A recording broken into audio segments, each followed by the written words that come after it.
Wizards 76ers, Mario. The 76ers won this series in 5 games. We kind of expected this, but I will say this: the Washington Wizards had a lot of fight in them. There was only one game. It was game two. They didn't score 100 points, but overall, Mario, they had a lot of fight in them, and I do give them a lot of credit for that. That's something a lot of people did not expect. Um, Overall, it was a great series win by the Philadelphia 76ers. They do face the Atlanta Hawks in the second round of the playoffs, like we mentioned in the last video. So I do wish both teams the best of luck in that. That's going to be a really, really good series. But let's get to the series itself, Mario. I'll start off with the Wizards because there are some stats worth mentioning. Bradley Beal averaged 30 points per game. He had 6.2 rebounds from 4.2 assists. That's averages per game. Russell Westbrook averaged 19 points per game, 10.4 rebounds, 11 assists. Then again, are you surprised that he averaged a triple double? I'm not, because it's Russell Westbrook. Of course, he gonna do that. When I look at the Wizards team, Mario, they did obviously they lost in 5 games, but they had a lot of fight in them. And I got to give them a lot of credit for that, because we expected this team to get blown out every single game, and that just didn't happen. They stayed with it, and if I'm a Wizards fan, I'm excited for the future. They have to build around Russ and Bradley Beal, and if they can do that, this team can be a threat in the league, and I do mean that. Now let me go to the 76ers stats. Tobias Harris averaged 25 points per game with 10 rebounds and 3.8 assists. Joel Embiid averaged 24 points per game, 6.8 rebounds, 2.5 assists. Seth Curry, he averaged 15.8 points per game, 1.2 rebounds, and 2.8 assists. And Ben Simmons, he averaged 14.8 points per game, 10.2 rebounds, and 9.2 assists. So overall, Mario, the 76ers were doing a really good job, like you'd expect from this team. And the expectation from this team for quite a long time now. Usually every year the 76ers are a playoff team. Well, since a few years ago, yeah, that's the case. But anyway, they're good. They're going to be facing the Atlanta Hawks in the second round of the playoffs, which obviously, like you mentioned, for the Hawks, that's definitely going to be a challenge. You know what? Screw it. I'll make my prediction. All right,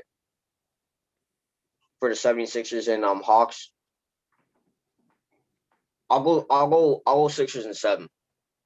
I'll go Sixers and 7. I think the Hawks got a lot of fight in them. They play really great basketball, and I think they're gonna give the 76ers a bit of a tough time. But at the end of the day, it's not gonna be enough for the Atlanta Hawks. So I'll give me the 76ers in 7. I'll say that. I think that's gonna be a really great series. Obviously, it's gonna improve a lot for Trae Young and the Atlanta Hawks, but I can definitely see that series going to 7 games. It's going to be a fun one to watch. So I do wish both teams the best of luck. As for the Washington Wizards, going back to the drawing boards, if I'm the Wizards moving forward, I'm building around Bradley Beal and Russell Westbrook for the future. Make yourself a great team. And if they do that, if they get the right pieces to the puzzle, like I said, I can see this team being a threat. So I do wish them the best of luck in the offseason and for next season. Not too much luck because, again, you face the Boston Celtics every year. So I can't wish you guys too much luck, but best of luck to you guys in the offseason. Same thing with the 76ers. Best of luck to you guys against the Hawks. And I'm excited to watch that series. I really am.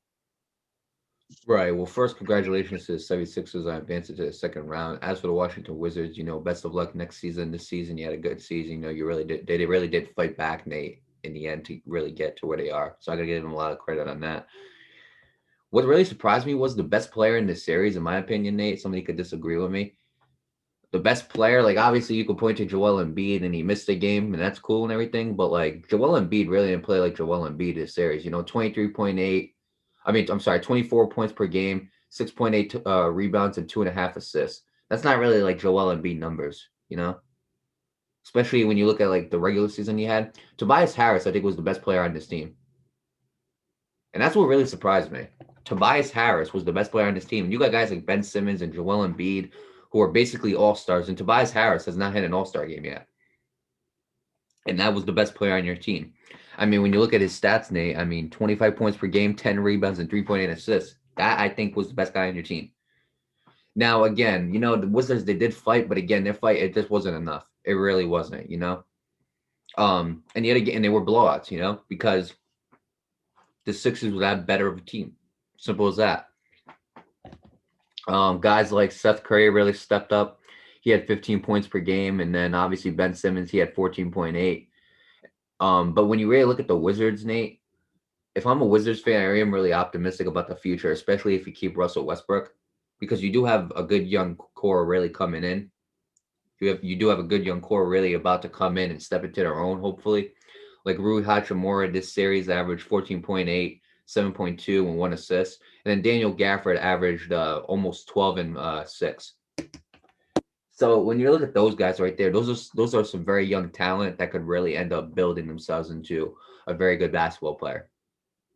So if I'm the Wizards, I'm very optimistic, but I still think the Wizards are missing that one piece to kind of get them over the hump.